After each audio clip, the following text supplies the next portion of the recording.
یہ بہلول بھی اسی قبیلے کا فرد تھا، دجلہ کے کنارے مٹی کے گھروندے پاؤں پہ بناتا اور انہیں مسمار کر دیتا ہے۔ وہ کبھی آپ نے دیکھا ہوگا کہ بچے ریت میں اپنا پاؤں رکھ کر کے اوپر سے ریت تھپک لیتے ہیں اور پھر پاؤں ہولے سے نکال لیتے ہیں، بچ جائے تو بڑے خوش ہوتے ہیں، اور جب کھیل ختم ہو جاتے ہیں تو اسے گرا دیتے ہیں اپنے ہاتھوں سے۔ بہلول بھی اسی شغل میں لگا ہوا ہے، بہلول یہ کام کر رہا ہے، گروندے بناتا ہے گراتا ہے، گروندے بناتا ہے گراتا ہے۔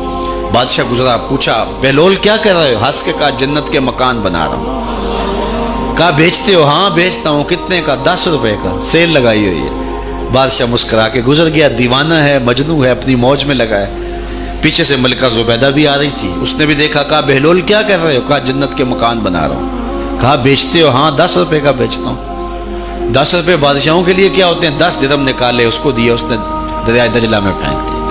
فقیر اتنی دیر تک فقیر نہیں بنتا، داتا صاحب فرماتے جب تک مٹی کا ڈھیلا اور سونے کی ڈلی اس کی نظر میں برابر نہیں ہو جاتا۔ اور ایک مکان کے گرد، ایک وہ گھروندے کے گرد دائرہ لگایا، کہا یہ تیرا ہوا۔ ملکہ گزر گئی، بادشاہ بھی چلا گیا، شام کو اپنے محل میں پہنچے۔ بادشاہ سویا، منظر جاگا کہ حشر کا دن ہے، پھر جنت کا منظر ہے، جنت میں بڑے بڑے خوبصورت مکان ہیں۔ ایک مکان تو بڑا ہی اچھا لگا، تو جی چاہا کہ اس مکان کو دیکھوں۔ تو جب قریب گیا تو دروازے پہ لکھا تھا ملکہ زبیدہ۔ شوق سے آگے بڑھا تو دربان نے روک دیا، کہا یہ ملکہ کا ہے؟ کہا وہ میری ہی ملکہ ہے۔ کہا دنیا کے ضابطے اور ہیں، آخرت کے ضابطے اور ہیں۔ بادشاہ کی آنکھ کھل گئی، بے چین ہو گیا، ملکہ کو بیدار کیا، کہا تو کون سا نیک عمل کیا ہے؟ میں نے جنت میں تیرا یوں مال دیکھا ہے۔ ملکہ کہنے لگی وہی معمول کی نمازیں، وہی سب کچھ، کوئی نیا کام تو میں نے کیا نہیں۔ ہاں یاد آیا، کل گزر رہی تھی، دجلہ کا کنارہ تھا، وہ جسے لوگ مجذوب کہتے ہیں، وہ جو دیوانہ کہلاتا ہے، وہ بہلول، وہ جنت کے محل کہتا تھا، وہ بنا رہا۔ میں نے کہا چلو کوئی بات نہیں، فقیر ہے، 10 روپے کیا ہوتے ہیں؟ 10 روپے کا ایک محل خریدا تھا۔ بادشاہ سر پکڑ کے بیٹھ گیا، وہ تو مجھے بھی کہتا تھا۔ میں دیوانے کی بات سمجھ کے گزر گیا۔ اگلے دن بادشاہ قصدن گزرا۔ جب قصدن گزرا نا تو دل دھڑک رہا تھا کہ کہیں مجذوب پھر آج مل جائے اور اسی موج میں ہو تو کام بن جائے۔ دیکھا تو بہلول وہاں بیٹھا ہوا ہے، آگے بڑھ کے دیکھا تو کام بھی وہی۔ بادشاہ پھر رک گیا، پوچھا بہلول کیا کر رہے ہو؟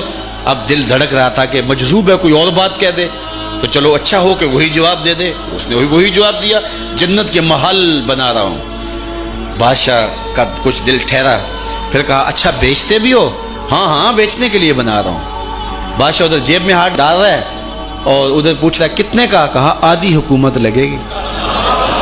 کہا کل تو 10 روپے کے بتا رہے تھے۔ کہا کل تم نے دیکھا نہیں تھا، آج سودا دیکھ کے لے رہے ہو۔ اللہ تعالیٰ ارشاد فرماتا ہے انما تنذر من اتبع ذکر وخشی الرحمن بالغیب، جو ان ڈٹھے سودے کرتے ہیں، جو بغیر دیکھ کے کرتے ہیں۔ اچھا چلو ایک خوشخبری میں آپ کو بھی سناؤں، اور وہ خوشخبری رسول اللہ کی زبان سے۔ حضور نے فرمایا طوبی لمن رآنی وآمن بی وطوبی 7 مرات من لم یرانی وآمن بی۔